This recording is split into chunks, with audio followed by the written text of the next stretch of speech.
What is your reaction to the Trump presidency? That's the choice. Actually, that was the choice of the American people. So our principled position, I mean China's principled position is that we don't make too many comments on other countries' internal affairs. But of course, this is an issue. This is an issue that has aroused interest worldwide. According to our view, what we attach most importance is what kind of implications it might have on the China-American relationship. This is one of the most important bilateral relationships worldwide. And in the past 4 decades, both China and the United States and this region, I mean the Asia-Pacific region, and the world at large, all benefit a lot from this good bilateral relationship. So we are looking forward an ever better bilateral relationship, but that needs joint efforts from both sides. You say you're looking forward to a better relationship. I hope so. Do you expect there will be a better relationship? That needs joint efforts on both sides. You know that actually, if you look back to the past 4 decades, for when a new presidency came into office, you could always find that sometimes there were some ups and downs in this bilateral relationship. But in general, if you look back to the past 4 decades, it moves upward. So we hope that could still be the tendency during the Trump presidency. But if you look at what Trump has said and tweeted, it is not encouraging, or one would think it is not encouraging from the Chinese perspective. Just look at what Trump has said and tweeted in the past. May 2016 at a rally, "We can't let China rape our country." He tweeted, "Did China ask us if it was okay to devalue the currency, heavily tax our products into the country, to build a massive military complex in the middle of the South China Sea? I don't think so." And it goes on and on. For all those statements or comments, I believe you have already heard official response from the Chinese Foreign Ministry through our spokesman, spokeswoman, or from the other government officials. But usually, as you might have already know, usually we don't make very many comments on those campaign words in the United States. What we really attach importance is to the real policies once he comes into the Oval Office. So we looked very closely his comments during his inauguration speech. We followed very closely of all the policy that have already been officially stated on the White House website ever since he goes into the White House. So you were able to look past some of the inflammatory comments during the campaign? But we have already made our official positions very clearly. For example, on the currency issue, actually, his words, I mean the words from him and his team, from the president and his team during the campaign, even aroused some controversy at home in the United States. That was not an issue in the China-American bilateral trade or economic ties. And on our part, even from the very top level, Chinese President Xi Jinping just said last week, actually in Davos, that on our part, we never have this kind of intention to try to boost our trade advantages or trade competitiveness through devaluing our renminbi currency. That's not our policy. But just so that I understand, China was able to understand some campaign comments, but is China more concerned about what he says now that he is president? Of course. That's the official position from the US government now. So, and that said, I really didn't mean that we just let pass or let go whatever him and his team have already said during the campaign. Some issues which we believe are quite important issues or at the cornerstone of this bilateral relationship, we have already made our positions very clearly. What is China's objective in the South China Sea? What are your goals? Basically 2 dimensions. First, of course, as any other countries, China is entitled to protecting or preserving the sovereignty and the territorial integrity, our own national core interests. And secondly, join hands together with all the countries in the region. China is committed to preservation of the peace, stability, and the safety of this region. You maintain that this is Chinese territory and China can do what it wishes. Well, just like the United States, you might wish to do anything that you believe necessary on your own territory. So China is no exception. Is there any flexibility on that, or is that a locked-in 100% position? If you look at that, if that's the principled position, I think that applies to all the countries. But we are also aware that I know what you mean to hear. We are also aware that there are some controversies. For example, there are also a couple of other sovereign claimants in this region. And what to our pleasure, actually, to our comfort, countries have already come back to the original agreement that maybe for the time being we could set aside those sovereign disputes and focus on some joint developments and working together to maintain the peace and the stability in this region. So you'd be willing to negotiate on it? Well, not negotiating on sovereignty, that's not something negotiable, but negotiate on how to maintain the peace and the stability on the region. You talked about an increased concern or increased importance placed to comments from the administration now that it is the official administration of the United States.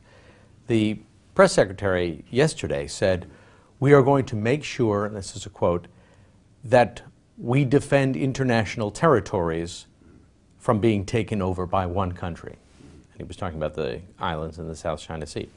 "We are going to make sure we protect our interests there." Mm-hmm. I look at his words.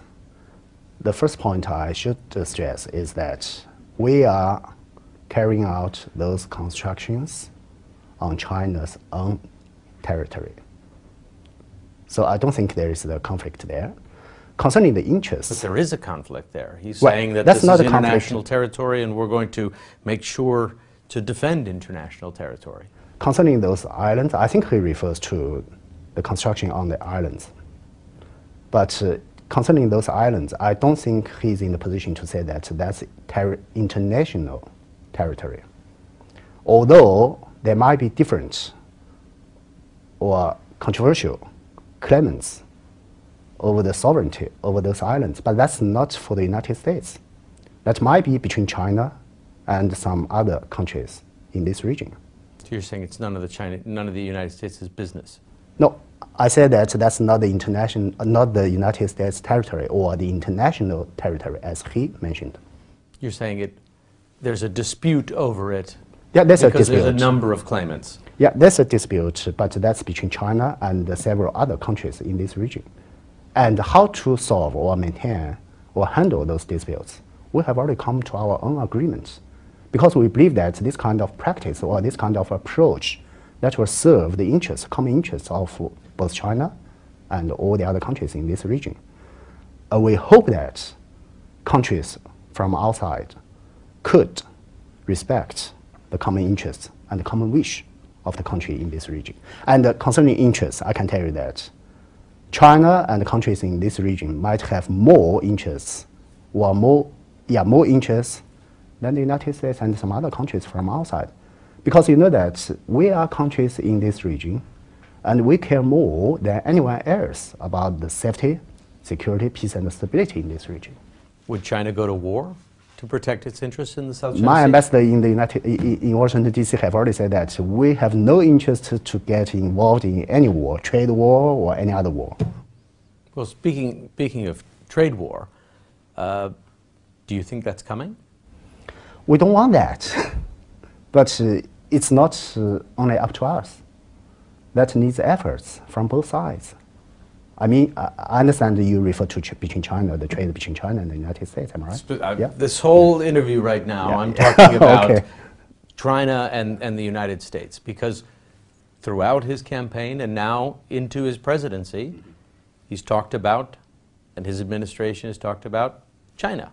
How China has unfair deals, how China doesn't allow goods into this country, and is said in one rally, we can't let China rape our country. Can't be more explicit than that. Richard, I've already told you that actually there are some comments. There have been some comments during his campaign. But in the past 48 hours, ever since he goes into the White House, actually, we still wait the official positions from the Donald Trump administration on China.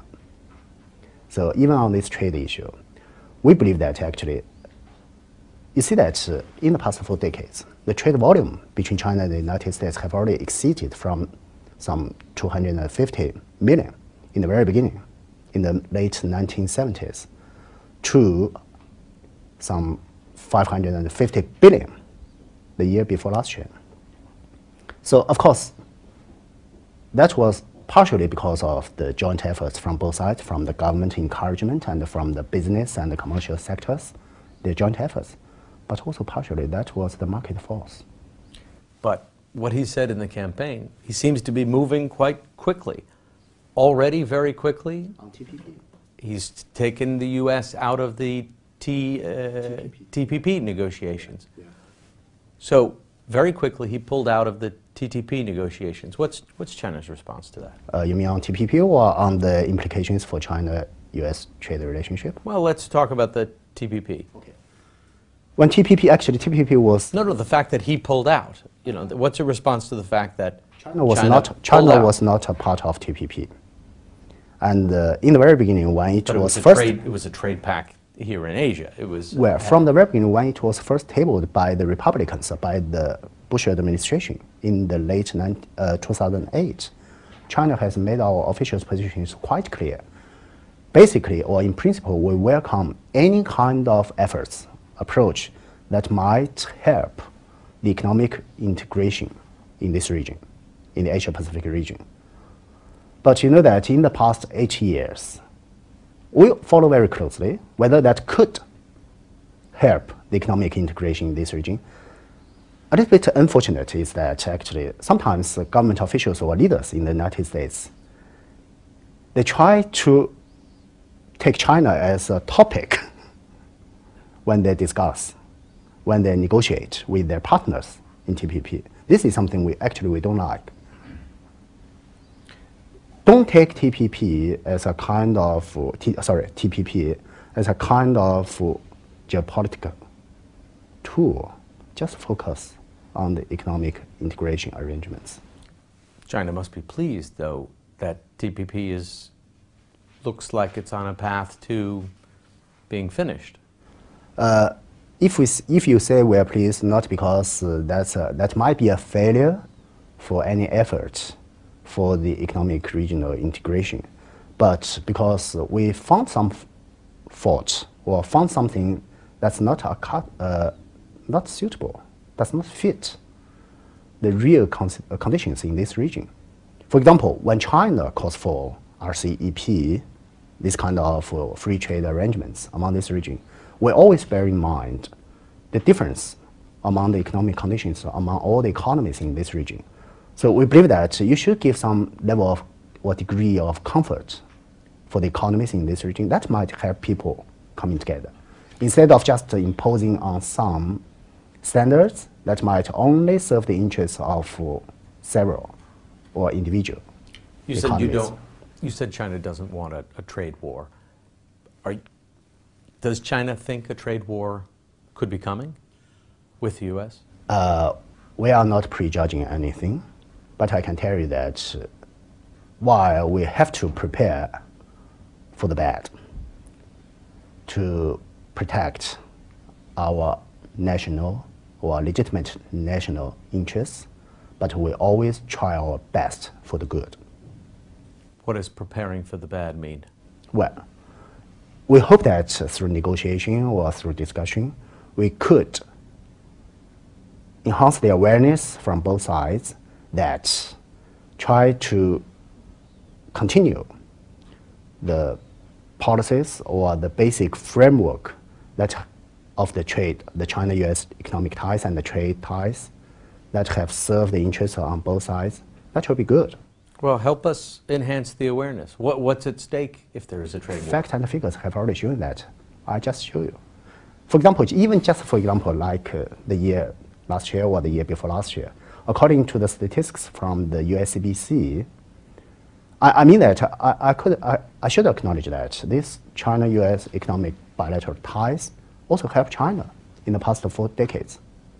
Help China to get involved in globalization, help China to, for example, to learn a lot from the American business and manufacturing sectors, but that also helped the United States a lot. As I told you, for example, just according to the statistics from the USCBC last year, even just last year, a single year, China-US trade or economic ties helped to create 2.6 million jobs in the United States a year alone. That also helped to contribute to about 1.2% of the GDP in the United States. And also, you know that actually, because of this trade, the average price of their commodities for the average American households has been decreased a lot. And that will help each American household in the year 2015 to save around $850 every year. So you're saying if there's a trade war, the U.S. economy goes down and goods get more expensive that in the serves U.S.? no one interest. That will only do harm on both sides. If you look back, a real example, that was in the year 2009, the very famous Thai case.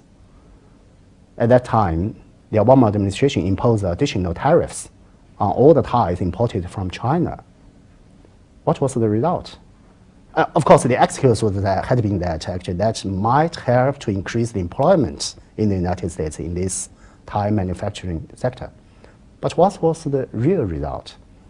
Just in the following year, employment in this sector, I mean the Thai manufacturing sector, decreased by 10%. And all the benefits accrue to foreign Thai producers instead of the American indigenous producers. And at the same time, that adds about $1.1 billion US dollars additional cost to the average American household. So I don't think the trade war will serve the interests of any side.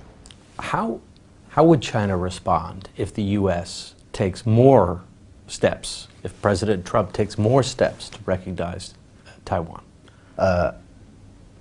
I'm not here to prejudge anything, but we made our positions very clear. 2 points. First, this one China policy has been at the cornerstone, or has been the fundamental basis for China-American relationship in general, and for the cooperation between China and the United States on a wide range of important issues. So this is very important. Second, because this issue touches upon China's core interests, by no means this is something that could be negotiated or as a bargaining chip. And you think President Trump wants to use this as a bargaining chip, or are you just warning him not to even think about it? I'm not going to speak for him, but I think it's important for us to make our positions clear. And that position is no negotiations? It's not for negotiation. That one China policy is no cornerstone of Chinese interests? And also touch upon China's core interests, China's core interests. So that sounds like there's no room for discussion from your perspective on that. One China policy. 100%. 100%. North Korea. Many in the U.S., let's keep it on Trump. Trump has said that China can do much more to rein in North Korea. Is China doing all that it can to contain this very volatile and very dangerous regime? It seems that on this issue alone, President Trump was on the same page with President Obama. But I can tell you, the very reason And the key, or the crucial issue, the crux of the nuclear issue on the Korean Peninsula was not originated from China. It was an issue originated from the disputes between DPRK and the United States. And Rachel, you just told me that you've been to DPRK. Whenever you talk to people there, you might feel that they would like to talk to the American officials more than talk to the Chinese officials on this issue. And it's my understanding that discussions between Washington and Pyongyang have always been there. On the part of China. China has undoubtedly influence over North Korea. Do you think China will do more to prevent what could be a dramatic military escalation, even a war on the Korean Peninsula? China has influence. The United States has more influence, I can tell you. If you look at, and if you look back, China have made our own efforts. DPRK is our neighbor, close neighbor. Of course, we care much more than anybody else about any implications, for example, their development of the nuclear weapons, and any kind of instability or the word, as you just mentioned, the war that might break out on the Korean Peninsula. That will have impacts, negative impacts on China. So we care much more than anybody else. And we try our efforts on this. But our very purpose is to find a feasible way to get this issue resolved rather than any other political agenda. So that's why, from experience, we draw to the conclusion that we have to get a balance on our policy. First, China is committed to the denuclearization of the Korean Peninsula. Second, China is committed to the preservation of the peace and stability on the peninsula. Third, we still believe only negotiations, peaceful negotiations, is relevant to solve this issue. Trump has said repeatedly that China isn't doing enough to rein in North Korea. One of his tweets, China has been taking out massive amounts of money and wealth from the U.S. in totally one-sided trade and won't help on North Korea. Nice. January 2017. We've already talked about the trade issue. On this DPRK issue, if you look back to the history, in the past decade, at which point DPRK come to the agreement, commitment to abandon its nuclear weapon system and the programs. And they observe their commitment. They carry out practical measures to denuclearize. That was exactly after the September 19 agreement among all the six-party talks. So actually, that was a credit you should give to China. China initiated that, China helped that, but what about the others? For example, the United States, just because of some incidental issue, a couple of months after this September 19th agreement, parties broke away from this framework. It was very, very unfortunate. Until now, you even couldn't find any other framework that could be competitive to that one. But frankly, I'm not hearing from you sort of a big commitment from China to try and rein in North Korea. You're saying the U.S. has more influence, the U.S. should do it, China's doing what it can. We have a very volatile leader in North Korea who may launch very soon intercontinental ballistic missiles and escalate tensions dramatically, very soon. I say DPRK, I say the U.S., I say a lot about the U.S. because, as I said in the very beginning, the United States is the key to this issue. Secondly, whether China has done anything. China, not like the United States, we never believe in any unilateral actions or sanctional measures.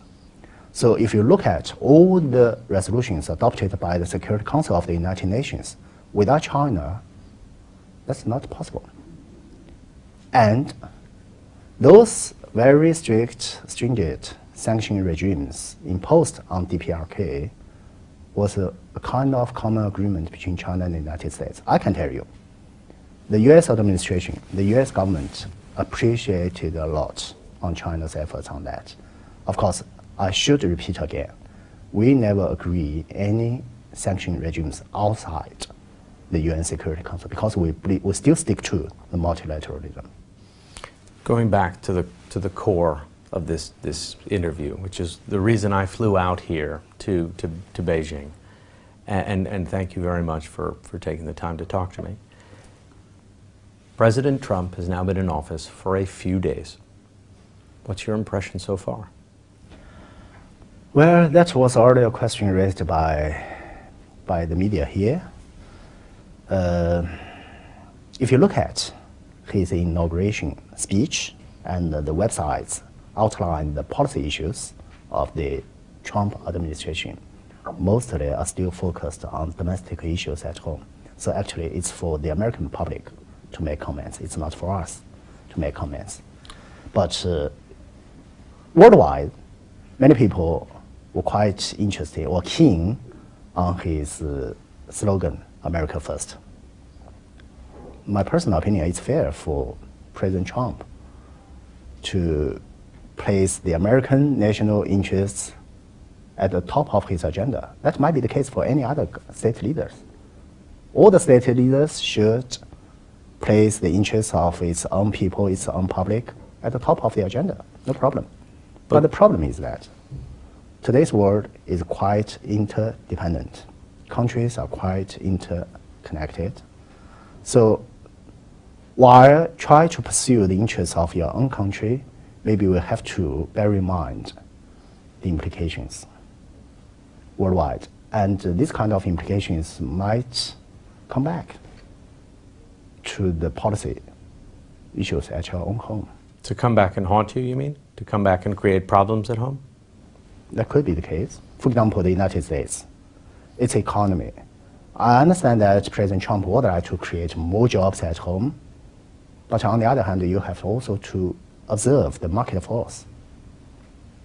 Just like between China and the United States, the increase or the expansion of the trade volume between China and the United States partially was because of the efforts, joint efforts from both sides, from both governments and the commercial sectors, and partially that was a result of the market force. Going back to your Thai example. That's a good example, am I right?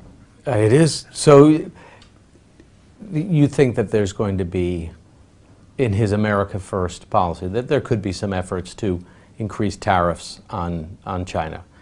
If tariffs are imposed on China, will China immediately respond with tariffs on American goods? China and the US were already members of the WTO. So within the WTO framework, there are already some rules governing this kind of disputes. And I don't want to specify here, but it's not very difficult for any people to get a conclusion what kind of reaction might be from the Chinese side. That said, I still want to reiterate that we don't want to see this kind of scenario. That will do harm on both sides. That will serve no one, neither's interest.